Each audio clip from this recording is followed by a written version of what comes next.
Hello everyone, my name is Boyan. I'm originally from Bulgaria but currently living in Denmark, and I'm really looking forward to sharing my diving story with you at Diving Week.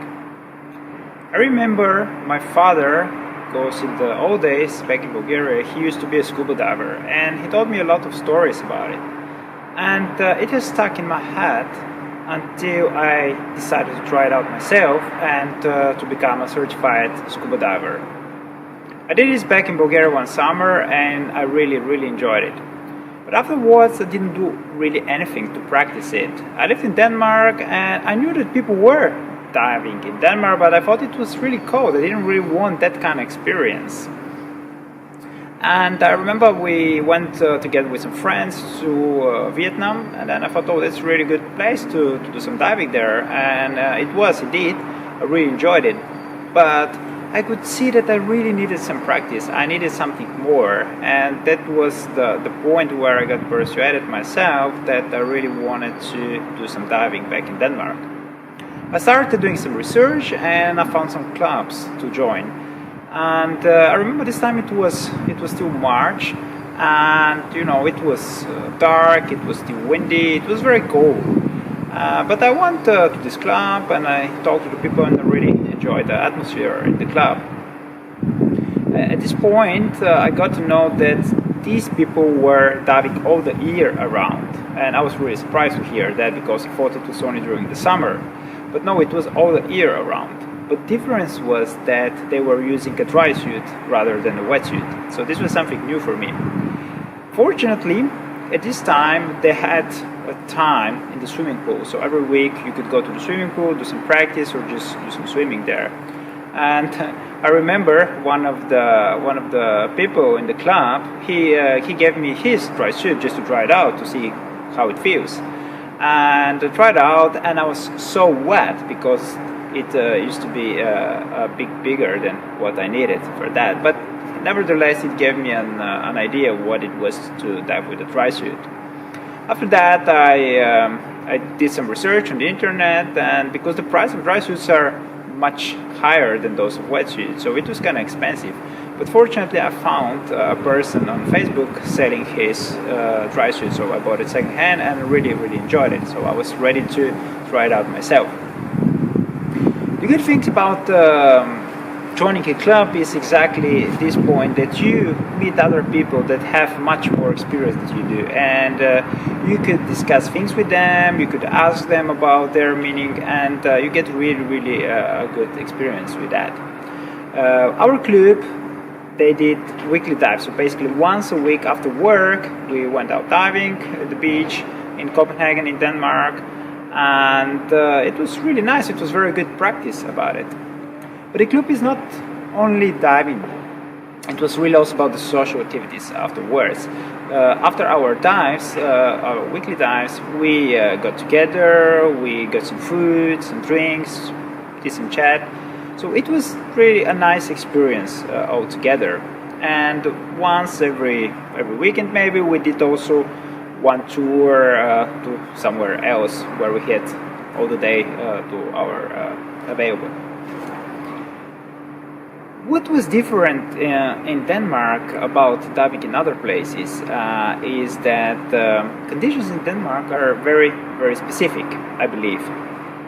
The temperature of the water is, let's say, between 1 and 2 degrees during the winter and gets up to maybe 18-20 degrees during the summer. It's quite a big difference, but once you get used to the dry suit, you don't really want to go back to the wetsuit. So the people who I met in the club, they only used their dry suit all the year around, and I did this myself when I got really used to my dry suit. Furthermore, the visibility is also very specific. You need to be lucky to get good visibility because it varies. There are a lot of things that affect it. And during the winter, I think it tends to be clear. The water tends to be clearer than in the summer, but still, there are really different factors that affect the visibility under the water. And the marine life is not that rich as you may expect in maybe some south places. But still, during the summer, I really enjoyed because you could see a lot of small fish, flatfish, crabs, sea stars, a lot of seagrass, especially when there is sunlight.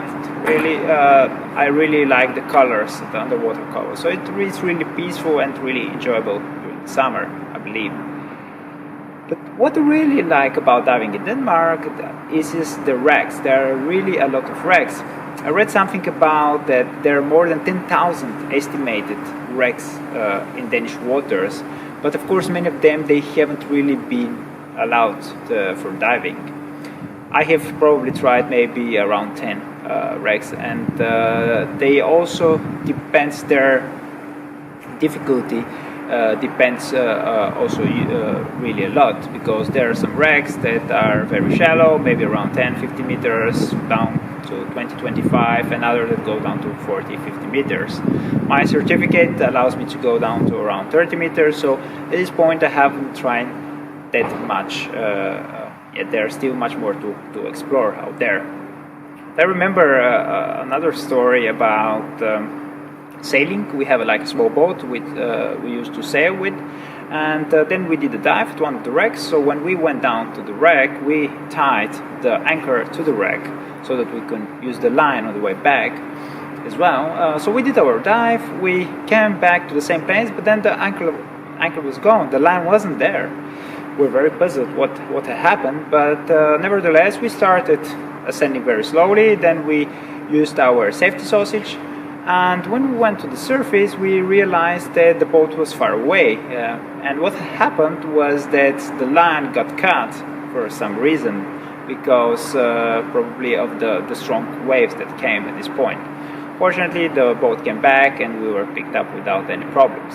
This just shows how the conditions vary a lot in Denmark, and for a person coming from the south, where you have good visibility, calm waters, this could be quite a harsh experience, I believe. But on the other hand, if you get used to this kind of experience, then it becomes really easy when you go south. And many times when I've done this myself, I've got really a lot of compliments from the dive masters about my techniques, about my breathtaking skills, because I'm used to dive in worse conditions and than where I go to dive, and this is really a big bonus, I think, about that.